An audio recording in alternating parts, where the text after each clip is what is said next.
하나님께서 우리에게 주시는 말씀은 갈라디아서 5장 16절부터 26절까지의 말씀입니다. 갈라디아서 5장 16절부터 26절까지의 말씀입니다. 하나님의 말씀을 한 목소리로 봉독하시겠습니다. 내가 이르노니 너희는 성령을 따라 행하라. 그리하면 육체의 욕심을 이루지 아니하리라. 육체의 소욕은 성령을 거스르고 성령은 육체를 거스르나니 이 둘이 서로 대적함으로 너희가 원하는 것을 하지 못하게 하려 함이니라. 너희가 만일 성령이 인도하시는 바가 되면 율법 아래에 있지 아니하리라. 육체의 일은 분명하니 곧 음행과 더러운 것과 호색과 우상 숭배와 주술과 원수 맺는 것과 분쟁과 시기와 분냄과 당 짓는 것과 분열함과 이단과 투기와 술 취함과 방탕함과 또 그와 같은 것들이라. 전에 너희에게 경계한 것 같이 경계하노니 이런 일을 하는 자들은 하나님의 나라를 유업으로 받지 못할 것이요 오직 성령의 열매는 사랑과 희락과 화평과 오래 참음과 자비와 양선과 충성과 온유와 절제니 이 같은 것을 금지할 법이 없느니라. 그리스도 예수의 사람들은 육체와 함께 그 정욕과 탐심을 십자가에 못 박았느니라. 만일 우리가 성령으로 살면 또한 성령으로 행할지니 헛된 영광을 구하여 서로 노엽게 하거나 서로 투기하지 말지니라. 아멘. 몇 년 전입니다. 새벽 예배를 마치고 한 권사님과 나눴던 대화가 아직도 기억에 남습니다. 물론 대화의 어떤 맥락이나 요점은 좀 다른 이야기였지만 그래도 그 대화 속에는 성령의 열매를 맺고 싶다라고 하는 이 강렬한 영적 소망이 담겨 있었습니다. 신앙생활을 이렇게 오래 했고 또 우리 교회도 성령 은사가 아주 활발하고 충만한 교회인데 성령의 은사가 열매가 없는 것에 대한 안타까움이 아주 잘 느껴졌던, 그래서 좀 저도 함께 안타까웠던 그런 대화였습니다. 최근에 보면 양재천을 주목하시는 우리 성도님들이 또 많으십니다. 기도하시는 중에 양재천으로 아무래도 눈이 가시는 모양이에요. 하나님께서 왜 우리 교회를 이곳에 세우셨을까?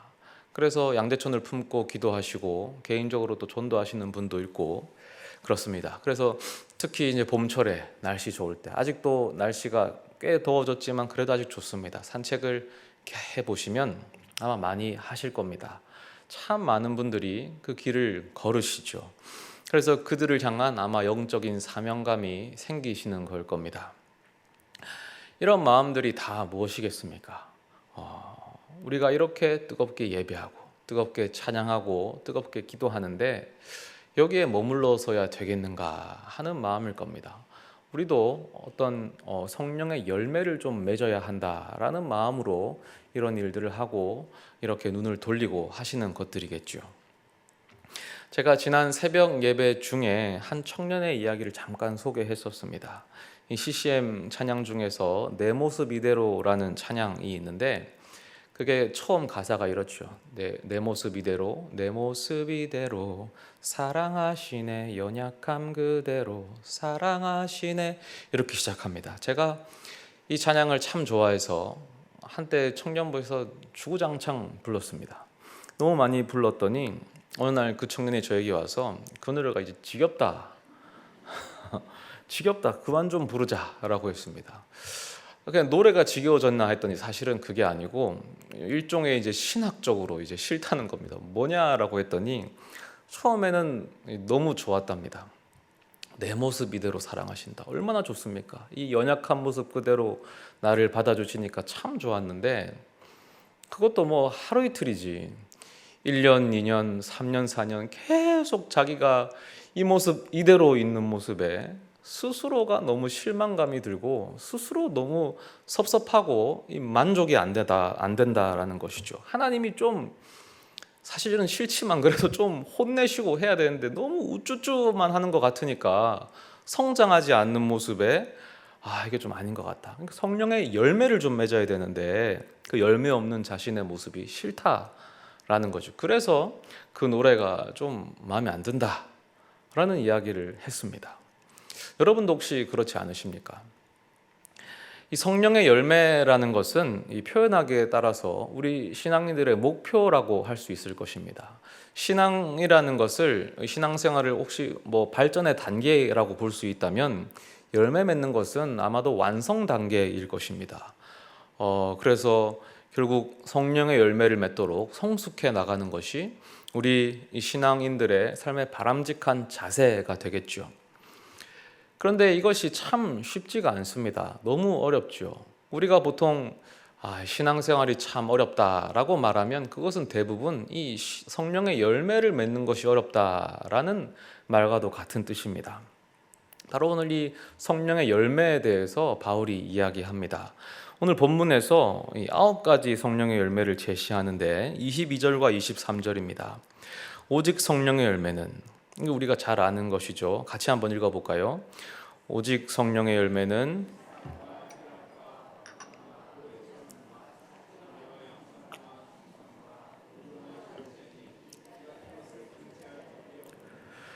그래서 이 본문을 아마 암송도 많이 하시고, 그래서 사랑, 희락, 화평 이렇게 하나하나 뜯어서 9가지 열매다라고 외우고 있는데, 하지만 이게 헬라어로 성경을 보면 이 성령의 열매라고 할 때 이 열매가 단수 명사입니다. 그러니까 성령의, 바울이 지금 9가지 성령의 열매들을 소개하는 것이 아니고 한 가지 성령의 열매를 소개합니다. 무슨 말이냐면, 한 가지 성령의 열매, 이 열매에 오색 찬란한 빛이 나는데 그 빛을 요리조리 돌려보면 사랑이고 희락이고 화평이고 이런 빛이 9가지 빛깔이 난다라는 뜻입니다. 혹은 이 성령의 열매가 포도송이와 같은 것이라서 그 포도송이에 여러 가지 맛이 달려 있어서 하나의 열매 그 맛이 난다라는 것이죠. 그러니까 사실은 이 각각의 열매를 사랑의 열매를 맺으려면 어떻게 하고 무슨 열매를 어떻게 하고 이렇게 연구할 필요가 없이 한 열매를 어떻게 맺어야 된다, 이렇게 우리가 들어가야 하는 것이 맞습니다. 그러면 어떻게 맺어야 되냐? 16절에 내가 이르노니 너희는 성령을 따라 행하라, 그리하면 육체의 욕심을 이루지 아니하리라. 그래서 바울이 말하기를 성령을 따라 행하면 성령의 열매를 맺는다. 그런데 이게 너무 이상한 겁니다, 사실은. 왜냐하면은 성령을 따라 행하면 성령의 열매를 맺는다. 이게 누가 말 못합니까? 이건 뭐랑 같은 거냐면 공부를 잘하는 방법, 1. 책을 편다, 2. 공부를 한다. 이거랑 같은 거죠. 서울대 가는 방법, 1번 수능을 본다, 2번 서울대를 간다. 이게 지금 바울이 말하는 성령의 열매를 맺는 방법, 성령을 따라 행한다, 2번 열매를 맺는다. 이거기 때문에 이게 사실 말이 안 됩니다. 그래서 이게 참 어렵습니다. 어떻게 해야 성령의 열매를 맺을 수 있을까? 우리가 오랫동안 신앙생활을 해왔고, 특히 우리 교회는 성령 은사도 아주 활발하고 이런 교회가 사실 잘 없죠. 화려하게 성령이 역사하시고 성령이 움직이시는 증거가 드러나는 교회, 이런 교회가 잘 없는데 어떻게 하면 이 열매가 맺히느냐, 이것은 어렵고 어떻게 보면 별개의 문제인 것 같습니다. 이 설교의 시작에 양재천 이야기가 나와서 말인데, 이 양재천에 참 많은 사람들이 산책을 하죠. 저도 그 중에 한 명인데, 식사를 하고 나면 웬만하면 이제 산책을 합니다. 이제 그거라도 하지 않으면 큰일 날 것 같아서 꼭 하는 편인데, 그 산책로의 큰 자랑 중에 하나가 벚꽃나무죠. 해마다 봄이 되면 그 산책로 양쪽으로 벚꽃나무가 아주 화려하게 핍니다. 벚꽃이 만발해서 절정에 이르게 되면 그거 보려고 요즘에는 이제 전국에서 사람들이 몰려듭니다. 요즘에는 이제는 더 너무 유명해져서 외국인들도 벚꽃 시즌에는 종종 보입니다. 그래서 벚꽃 시즌의 주말에는 요 옆에 카페에서 커피 한 잔 받아 먹으려고 하면 30분 이상을 기다려야지 커피를 받아 먹을 정도로 그 벚꽃 때문에 아주 명소가 됐습니다. 한 번은 벚꽃이 만발할 때 그 앉아 있는 곳 밑에서 청년들과 소그룹 모임을 했는데, 모임을 하다가 갑자기 사람들이 탄성을 와 질러서 하늘을 봤더니 이 벚꽃 비가 내리고 있더라고요. 정말 너무 아름다웠습니다. 정말 눈이 부시도록 아름답다라는 표현이 이것을 말하는 것이구나라고 느낄 정도로 참 벚꽃이 아름다웠습니다. 그런데 제가 오늘 본문을 가만히 묵상하다가 불현듯 궁금해진 것이 이 벚꽃나무에도 열매가 열릴까라는 생각이 들었습니다. 여러분, 벚꽃나무에 열매가 열릴까요? 이거 아시는 분 계십니까? 잘 아시는군요. 아시는 분만 대답하셨겠죠? 저는 잘 몰랐습니다. 세상에 열매가 없는 나무는 없을 것 같은데 벚꽃나무, 저는 사실 그 길을 산책하면서 한 번도 열매를 본 적이 없었거든요. 여러분, 열매 보신 적 있으십니까? 열매가 열린 거를. 사과나무에는 사과가 열매고 포도나무에는 포도가 열매고 심지어 성도에게는 성령의 열매가 열린다는데 왜 벚꽃나무에는 열매가 없지? 열리더라도 난 본 적이 없지? 라고 해서 제가 인터넷에 찾아봤습니다. 당연히 있는데 그것을 버찌라고 부르고 영어로 체리라고 한다는 사실을 알고 깜짝 놀랐어요. 이렇게 무식할 수가. 그게 체리였구나. 근데 물론 서양 체리라는 거는 좀 다르다라고 했습니다. 검붉은 색으로 작고 그런 거라고 해서 너무 놀랐습니다. 그에다가 그 버찌가 열리는 계절이 지금 딱 6월, 7월이래요. 내가 어제도 걷고 그제도 걸었는데 난 보지 못했거든요. 그래서 당장 다시 가봤습니다. 도대체 열매가 어디 있냐? 가봤더니 있을까요, 없을까요? 아세요? 보신 적 있으세요? 이게 나무에는 안 열려 있는데 이미 다 익어서 떨어져서 바닥에 다 짓밟혀가지고 바닥에 시커멓게 밟힌 자국들이 있거든요. 그게 벚꽃 열매 자국이더라고요. 저만 몰랐습니까? 아마 다들 몰라주셨을 겁니다. 저는 너무 놀랐습니다. 이게 벚꽃 열매 자국이었구나. 왜 몰랐냐면 사실은 벚꽃나무는 이 52주 동안 저는 2주밖에 안 쳐다봤거든요. 그 벚꽃이 화려하게 필 때 2주만 보고 나머지 50주 동안은 배경입니다. 배경. 보지를 않으니까. 그러니까 이게 떨어지든 말든 신경을 안 썼죠. 이게 제가 중요한 사실을 알게 됐는데 왜 열매를 못 봤냐면 제가 꽃만 봤기 때문에 못 봤다라는 사실을 알게 됐습니다. 이 열매는 꽃이 져야만 맺힌다라는 걸 알게 됐죠. 열매는 꽃이 보이지 않는 그곳에서 비로소 발견되더라고요. 본문으로 돌아가 보면 바울이 성령의 열매를 맺으라라고 하는데 근데 이 성령의 열매를 육체의 일과 대조시키거든요. 17절에 보면 육체의 소욕은 성령을 거스르고 성령은 육체를 거스르나니 이 둘이 서로 대적함으로 너희가 원하는 것을 하지 못하게 하려 함이니라. 그러니 육체의 일을 꽃을 피우는 일에 비교할 수 있을 것 같습니다. 왜냐하면 열매를 맺는 일에 대비되기 때문인데 그렇다면 성령의 열매를 맺기 위해서는 육체의 일을 멈춰야 되는데 왜 이렇게 비교하냐면 육체의 일을 단순히 악하다고만 할 수 없기 때문입니다. 우리의 일반적인 생각은 육체의 일은 악하고 성령의 일은 선해서 선한 일을 하면 선한 열매가 맺힌다인 것인데 이것은 제가 아까 말한 것처럼 논리적으로 순환 오류에 빠집니다.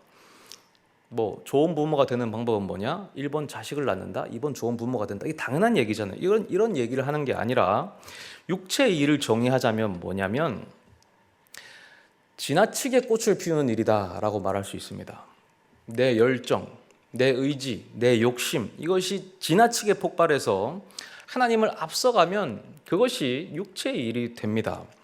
일 자체에 선하고 악한 것이 있는 것이 아닙니다. 18절을 먼저 보시면 너희가 만일 성령의 인도하시는 바가 되면 율법 아래 있지 아니하리라. 인도하시는 바라는 말은 문자적으로 강제해서 이끌고 간다라는 뜻인데 성령께서 이끌고 가셔야 됩니다. 그러면 성령의 일이 되고 근데 우리의 열정이 지나쳐서 성령보다 앞서 나가면 육체의 일이 됩니다. 갈라디아 교회에서 육체의 일이란 뭐였냐면 할례법을 철저히 지키는 것이었죠. 할례법을 철저히 지키고 식사 정결법을 철저히 지키는 것인데 할례법은 악한 것이 아닙니다. 할례법은 그 자체로는 그냥 선한 것이죠. 하나님이 주셨기 때문에. 하지만 그들은 그 법으로 하나님을 앞서갔습니다. 열정이 지나쳤죠. 그래서 할례법으로 성도를 차별했습니다. 이것은 하나님을 앞서간 것이기 때문에 육체의 일이 되는 것입니다. 바울이 그래서 거기서부터 나온 결과를 이제 19절부터 열거하는 것입니다. 19절부터 21절에는 육체의 일 목록이 나오는데, 이 목록들은 갈라디아 교인들의 그 육체의 일의 결과로 일어난 현상들 플러스 그들이 예수 믿기 전에 저질렀던 일들까지 다 몰아서 쓴 것입니다. 그러니 21절에서 전에 너희에게 경계한 것 같이 경계한다라고 해서 그냥 나타난 현상들을 쓴 것이고, 본질은 하나님을 앞서가는 것이죠. 그래서 중요한 것은 현상 하나하나가 아니고 하나님을 앞서갔다는 것, 육체의 일을 했다는 것, 꽃을 피우는 데만 최선을 다했다는 것, 거기에 문제가 있습니다. 열매를 맺어야 한다는 것인데, 열매를 어떻게 맺냐면 꽃이 떨어져야 열매가 맺히는 것이죠. 바울이 정확히 이 이야기를 합니다. 24절에 그리스도 예수의 사람들은 육체와 함께 그 정욕과 탐심을 십자가에 못 박았느니라. 죽어야 꽃이 피는 거예요. 우리가 성령의 열매를 맺기 위해서 애를 많이 쓰는데 왜 열매가 맺히지 않느냐? 역설적으로 애를 너무 많이 썼기 때문입니다. 애쓰는 것은 꽃을 피우는 일이죠. 열매는 그 꽃이 떨어져야 맺히는 것입니다. 예수님께서 십자가에 못 박히셨던 것처럼 우리도 그 십자가에 나를 못 박아야죠. 내 인격을 못 박고, 내 자아를 못 박고, 내 성취를 못 박고, 내 자존심을 다 못 박아야 됩니다. 그렇게 나를 예수와 함께 못 박을 때에 비로소 열매가 맺히는 것입니다. 내가 다 져야죠. 내가 지고, 나를 빛내는 것이 아니라 내가 지고, 내가 더 내려가고, 내가 더 억울해져야 됩니다. 활짝 핀 꽃을 꺾어야 됩니다. 그래야지 열매가 맺히는 겁니다. 그렇게 핀 열매야말로 오색찬란해서 사랑과 희락과 화평과 오래 참음과 자비와 양성과 충성과 온유와 절제의 빛깔을 내게 되는 것입니다. 그런데 여기서 또 하나의 함정이 있는데, 사실은 십자가에 나를 못 박는 행위, 이것조차도 꽃을 피우는 행위입니다. 이것조차도 하나의 기도요, 하나의 수양이기 때문입니다. 우리 기독교는 사실 일체의 자기 성취를 부정합니다. 왜냐하면 인간은 철저한 죄인이기 때문입니다. 죄인은 스스로의 힘으로 절대 구원을 이룰 수 없습니다. 다들 알고 경험해 보셨을 겁니다. 내가 작정해서 성경 통독을 끝냈을 때, 새벽 특별 기도를 끝냈을 때, 금식 기도를 끝냈을 때, 혹은 영적으로 고양되는 일이 있었을 때, 아니면 어떤 원수를 내가 용서해 줬을 때, 내 신앙이 화려하게 꽃피었을 때, 나도 모르게 내 영혼에 교만이 들어와서 내 안에 죄가 스며드는 것을 느껴보신 적 있지 않으십니까? 그때 그 교만을 눈치채셨다면 그나마 다행이에요. 눈치채지 못하면 그건 정말 큰일인 거예요. 알게 모르게 죄가 내 속으로 들어옵니다. 내가 이 정도 했으니까 내가 이 정도 급은 되지. 내가 교회 생활 이 정도 했으니까 이 정도 내가 신앙의 급은 되지. 내가 저 사람보다는 이 정도 우위에 있지. 내가 그래도 목사인데, 내가 성경도 이만큼 아는데 저 평신도보다는 이 정도 내가 더 많이 알고, 내가 그래도 신앙이 더 좋지. 그걸 누가 정했는데요? 도대체 그걸 누가 정합니까? 그런 기준은 없습니다. 교만이라는 죄가 영혼을 다 갉아먹은 거예요. 그 신앙의 우위는 아무도 정한 적이 없어요. 교만입니다. 교만. 내가 성경 좀 읽었다고 어느새 교만이 내 영혼을 다 갉아먹은, 잠식한 거예요. 이것을 인지하고 있으면 그나마 나은 거예요. 근데 인지하고 못하고 있으면 정말 큰일 난 겁니다. 사람은 자기의 노력으로는 결코 열매를 맺을 수가 없습니다. 그런 맥락에서 십자가에 자기를 못 박고 십자가에 스스로를 부정하는 행위조차도 불가능합니다. 이 자기 희생적 행위 얼마나 위대합니까? 얼마나 위대, 인간이 할 수 있는 가장 위대한 행위거든요. 사람은 위대한 일을 하면 할수록 더 교만해집니다. 그러면 어떡합니까? 어떻게 해야 성령의 열매를 맺을 수 있습니까? 24절을 다시 한번 보시면 그리스도 예수의 사람들은 육체와 함께 그 정욕과 탐심을 십자가에 못 박았느니라. 잘 보시면 그리스도 예수의 사람들은 이미 십자가에 못 박았다라고 합니다. 십자가에 못 박아야 하느니라가 아니라 이미 십자가에 못 박았느니라. 끝난 사건입니다. 우리가 할 일은 내가 애를 써서 내 몸을 박는 게 아니라 이미 끝났다는 것을 믿음의 눈으로 바라보는 것입니다. 이게 안 믿어지거든요. 왜냐하면 내 자아가 오늘도 불쑥불쑥 튀어나오고 순간순간 자꾸 튀어나오거든요. 정말일까? 정말 내 자아가 예수님과 함께 십자가에 못 박혔을까? 정말 나도 예수와 함께 죽고 예수와 함께 살았을까? 안 믿어지거든요. 왜냐하면 내 인격을 아무리 살펴보고 내 영성을 아무리 살펴봐도 예수님과 너무나 거리가 멀거든요.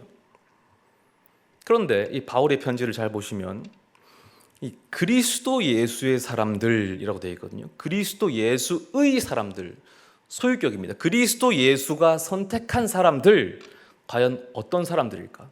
예수님이 과연 누구를 선택했을까요? 그 목록이 오늘 본문에 나와 있습니다. 예수님이 선택한 사람들의 목록, 19절부터 21절. 곧 음행과 더러운 것과 호색과 우상숭배와 주술과 원수 맺는 것과 분쟁과 시기와 분냄과 당 짓는 것과 분열함과 이단과 투기와 술 취함과 방탕함과 또 그와 같은 것들. 이 목록은 단순히 육체의 일 목록이 아닙니다. 사실은 그리스도 예수가 선택한 사람들의 목록입니다. 왜냐하면 갈라디아 교인들이 바로 이런 사람들이었기 때문입니다. 이런 사람들을 예수님이 선택하신 겁니다. 바로 그 사람들의 목록이 여기 적혀 있습니다. 그래서 바울이 말합니다. 이제는 그렇게 살지 마라. 그렇게 살았던 너희를 예수 그리스도가 예수 그리스도의 사람으로 선택하셨다. 그러니 이제 믿음의 눈으로 바라봐라. 너희의 육신이 다 십자가에 못 박혔다. 우리들 자격 없죠. 열매는커녕 꽃 한 송이조차 제대로 피우지 못한 사람들, 항상 쓰러지고 좌절하고 교만하고 심지어 교만이 어디에 들어와 있는지조차 알지도 못했던 사람들인데 그게 우리들이지 않습니까? 오늘 본문에 보면 육체의 일과 성령의 열매 목록이 나오는데 이 구절 보면 항상 답답합니다. 왜냐하면 구절 쫙 나와 있으면 체크할 때마다 나는 육체의 일에 항상 걸리거든요. 성령의 열매는 몇 개 안 되고 육체의 일에 항상 체크가 걸립니다. 어떻게 하냐? 안심하십시오. 왜냐하면 우리 주님께서는 그 육체의 사람들을 선택하셨기 때문입니다. 그 사람들을 선택하셔서 예수 그리스도의 사람으로 바꾸어 주셨습니다. 어떻게 해요? 그 육체와 함께 정욕과 탐심을 십자가에 못 박으셨습니다. 그래서 우리가 할 일은 믿음의 눈으로 확인하는 겁니다. 이미 내 자아는 죽었구나. 이미 예수와 함께 못 박혀 죽은 것이구나. 대적들이 나를 공격하죠. 그러나 그 공격은 무의미합니다. 왜? 이미 나는 십자가에 죽었거든요.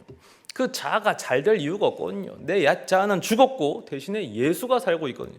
예수만 잘 되면 되거든요. 그것을 믿음의 눈으로 확인하면 됩니다. 열매는 꽃이 져야 맺힙니다. 화려한 꽃을 붙잡고 있어서는 열매가 맺힐 수가 없습니다. 이 꽃을 포기하는 것은 참 어렵습니다.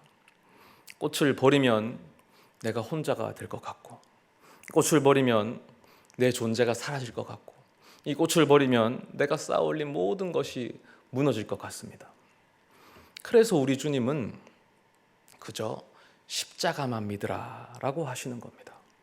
괜히 애쓰지 말고 노력 그렇게 하지 말고 그저 십자가만 믿으라. 십자가만 믿으라. 이미 주님이 우리를 선택하셨고 우리를 위해 십자가에서 열매를 맺으셨습니다. 그 십자가를 믿으십시오. 그러면 주님의 열매가 내 삶에서 드러납니다. 이것이 성령의 열매를 맺는 주님의 주신 방법입니다. 우리 함께 찬양하시겠습니다.